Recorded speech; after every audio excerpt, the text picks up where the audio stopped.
What's up, y'all? Welcome back to the Sunshine Way. I am your lovely host, Chiya, and welcome back to my channel where we become better teachers, better dancers, and live a life of light and let our light shine. So in today's video, we're going to be talking about teacher do's and don'ts. In other words, teacher habits that I do subscribe to and I don't subscribe to. The reason why I think this video is very important right now is because, one, I don't know about any other places, but in a lot of counties in North Carolina, we're going back to full capacity with students, right? So y'all already know the behavior is going to be up. It's going to be more challenging to manage the kids in class and to manage the assignments and to manage the kids, especially when we haven't done it in over a year, right? So it's going to be very difficult, but we got this. I know we got this. Whether you're a beginning teacher, veteran teacher, we got this. So today I'm going to be giving you some good do's and don'ts to do in your classroom with your students, and this is something that you can also take into the next year. So if that sounds like something that you want to hear, then so be honest, I was thinking to myself, I was like, I don't know if I want to start with the do's or if I want to start with the don'ts. Because, like, do I want to start off with negative energy in my video, or do I want to start off with positive energy in the video? Do I want to be judged at the beginning of my video, or do I want to be judged at the end of my video? Or, I don't know. You know, because my channel is called The Sunshine Way and we believe in light, I'm going to start off with the do's, okay? So teacher habits to do and teacher habits that I do subscribe to. Number one is checking in with students. Now, that could mean from having a one-on-one conference with them. That could be as they come in the door, you're like, hey, how you doing? How was your game this weekend? Did your cousin do your hair? Your hair looks great. Like, whether it's like, you know, that just second check-in that you're letting them know I see you, right? Or if it's that pull to the side and we're talking about some things we're noticing, or like something with your academics. But having that check-in with the students so that they know that you see them, that you understand them, and that like them, you're happy that they are there. So number one to do, check in with your students. Number two is allowing time to make mistakes. Now, this could be behaviorally, and the reason why I say this could be behaviorally is because you don't know what people are being taught at home, whether good or bad. You don't know what culture they come from. You don't know how their family history is and how they do things, right? So some behaviors that you expect or that you think might be natural to the mind, it's not going to be, one, natural to a kid. Number two, definitely not going to be natural if that's not what they do at home or what they're being taught at home. So allowing time for mistake and for them to correct that mistake. And then also, mistake with works is very valuable, especially when it comes to mathematics or science. And that's because, like, we're not going to get it all right at the first try. So we can't expect for them to do that either. On top of that, you learn so much from your mistakes because you learn what not to do, or different ways that you can think about one situation, one problem, one story, right? There's multiple different views and purposes, right? So allowing that time for mistakes so that is a teachable moment and a learning moment, right? And a moment for growth, because we're there to like help them grow, right? So allow time for mistakes. Do not go off for mistakes. Do not ridicule and do all that for mistakes. But that is my second thing. The third thing is focusing and acknowledging strengths. So when a child does something very well, whether they did very good on a quiz, or whether you notice that they do really well at writing poems and songs, channeling that and saying, hey, like, we celebrate you, I celebrate you, right? Because you got this, and this right. You're strong at multiplication, you know, whatever. You're strong at transformations, all this stuff. You know, you're strong at this. So And then also, like I said, if you notice that your student has a strength in drawing, one thing that you can do is like do a project that is about drawing, right? Do a project that they have to do a drawing piece too, but then they might have to explain it. But you're tapping into their strengths so that they can do a good job instead of like focusing on their weakness or anything like that. Like you're propelling them to do a good job, and the next time that a project doesn't have a drawing, they'd be more likely to do it because they did a good job on the last one, right? You know what I mean? So like encouraging them and building them up through tapping into their strengths, and not only tapping into it, so acknowledging their strengths and when they do good.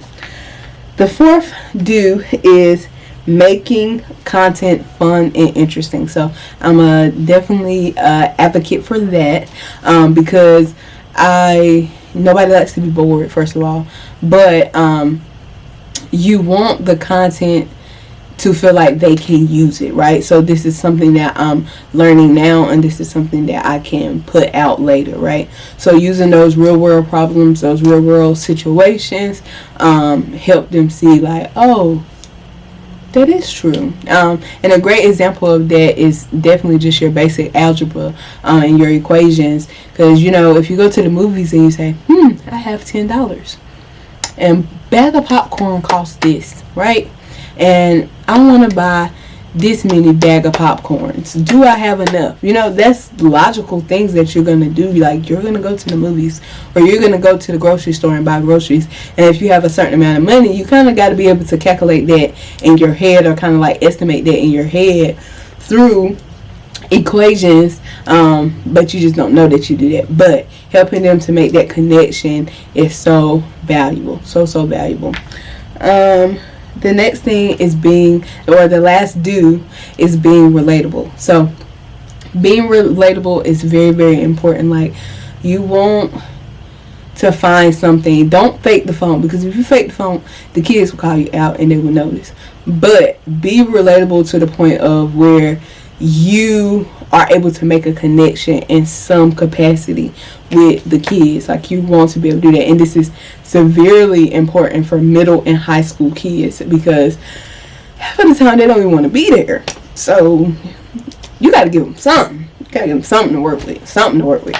And being relatable, or having your true personality, because the thing is, if you just be yourself and you show like good character and good personality, the kids will find something that's relatable about you, or that they can connect to with you. So being that person is like, they love it, right? And they're more likely to feel comfortable in your space, more likely to work in your space, or feel like they can reveal certain things to you in that space. So it plays a very important factor and role, especially depending on the type of school you work at, how the kids are where you work at, you know, the environment, how does family work, how does community play an important part in there, could play a lot into you being relatable. So those are my 5 do's. Check in with your students, allowing time for mistakes, focusing and acknowledging their strengths, making content fun and interesting, and last but not least, being relatable. So do those. Teachers, do those. Now, my don'ts. We're going to go through those really fast, okay? Because I don't want you doing them, so I don't want to focus on them, because I don't want you doing them, because you don't need to be doing them. Number 1, don't do it. Going off or yelling for absolutely no reason. I say to my kids all the time, if you hear me raise my voice, or I'm really going in, it's because you really done struck a nerve, because you really was going there to that limit. But if I see you walking the wrong direction down the hallway, I'm not about to immediately just start yelling at you, because how do I know that your other teacher didn't tell you to go that way because it was quicker to the office? I'm not about to do that, right? I'm not about to do that. Why would I yell at you because you don't have a pencil, when you could just borrow one of my pencils off top of the filing cabinet? We're yelling for what? We're going off for what? We're embarrassing kids for what? I don't know. Number 2, don't do it. Strict due dates, okay? I don't do them. That's something I don't subscribe to and I don't have habit for. Now, we're going to be mindful because we do have to get grades in, right? We do have to complete grades. But don't give a 20-page PowerPoint slide and say it's due tomorrow. Like, come on. Just come on. Right? And if a child is working really, really hard, you see they putting in effort, don't be mean and like, oh, you only got 2 slides done. Especially if they was like really working super, super hard, or they was really like taking their time because that's just what they do. Now, I'm not saying that you shouldn't have due dates or that you should allow kids to abuse the dates. That's not what I'm saying. But I'm saying like just being unreasonable or mean about due dates. That's what I'll say. And like, I think it's very reasonable, especially in the time that we're in, to give kids a week. Like, okay, these are your assignments. Have them all done by Friday. And so then that gives more flexibility because you don't know what's going to happen day to day. Because my teacher last semester, she gave me a whole month to do assignments. Sometimes I did 3 assignments a week. Sometimes I waited to the last week and I did all of them. But it gave me the choice, me the flexibility to do what I want to do instead of trying to control. You get what I'm saying? The third thing is making students feel awful about their mistakes and their weaknesses. We all have an area of weakness. We all have an area where we struggle in, we need extra help in, and this is my special education teacher side popping out. But we all have those areas of weakness and struggle. We don't need to make a child feel bad because they have weaknesses and struggles and they make mistakes. Like, we don't need to do that. Like, that's not why we're there. We're there to encourage, uplift, help grow, like help strengthen. Like, that's what we're here to do. We're not here to put our own inflections on kids and make them feel like crap. That's not what we're here to do. Number 4, don't do it. Not pushing or encouraging students to fail, right? So if you see a potential in a child and you see that they have that, but they, like, I had one student who, like, I know they could do more work. I know they could because they were doing it, and then they started to slack off because they got a couple of friends and stuff. So I called them out on it. Like, come on. Like, you can do better. You can do better, right? So not pushing, that's something that I don't subscribe to. Like, oh, they gonna fail anyways, or they must want to fail. Like, you know what I mean? I'm not saying I don't talk junk behind backs. No, I'm not saying that. I'm not saying I don't have an opinion, but I am saying that my job is not to force that opinion on them. My job is to, because they're a child and they're gonna make crazy decisions. So my job is to help push them. Like, okay, you think you're gonna fail, but you're not, and we're not gonna let you fail. Or if like they have 20 assignments that's overdue, you know, definitely if they really have the mindset of I want to try to get my assignments done, then I'm there right beside you. You want to get it done, we can get it done, right? So that, and then the last one is controlling and not being open-minded. That's something I don't subscribe to. I'm not there to control. Maybe that's why I like working with middle and eventually maybe working with high better than elementary, because I'm not there to control you. I'm not there to whoop you and condemn you. That's not what I'm there for. We're trying to teach you how to be independent. We're trying to teach you how to be a citizen. We're trying to teach you how to, you know, work in the field, or that's how I look at it. That's not what they really be doing, but we're not going to talk about it, okay? Content pushers. But we're there to cultivate and help create a stable human being who have a mind and creative mind of their own, right? We're not there to control them so they can learn how to be robots. We're not doing that. We're not doing that. We're helping them to have self-discipline. We're helping them to learn when to make decisions, but we're not there to control them. You'll never come in one of my classrooms and see kids like, robot, robot, robot, 2 plus 2, robot. No. We're not doing that because clearly I've got a whole YouTube channel. So clearly, like, being creative is important to me. I like dance, so being able to express yourself is important to me, and not being stuck or not having a mind of your own is important to me. So I don't condone controlling kids. I don't. That's just not something I subscribe to. So, all the things that I don't subscribe to is going off or yelling on kids for absolutely no reason, strict due dates, being unreasonable and just like unnecessary. 3, making students feel awful about their mistakes, their weaknesses, and things that they struggle with. Number 4, not pushing or encouraging students. Just like, if they fail, they fail. We don't do that. And then 5, being super controlling and not open-minded. I don't subscribe to that. So those are all the things that I do and don't subscribe to.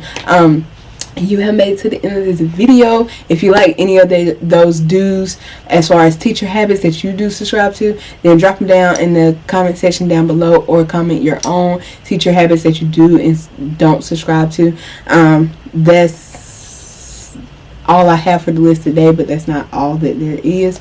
These are just some of my main ones because y'all know how I am about the students. So yeah, if you like this video, make sure you give it a thumbs up, make sure you hit the subscribe button, make sure you tap that notification bell so you can be notified every time your girl upload. And remember, be humble, be inspiring, be kind, y'all, and don't forget to shine.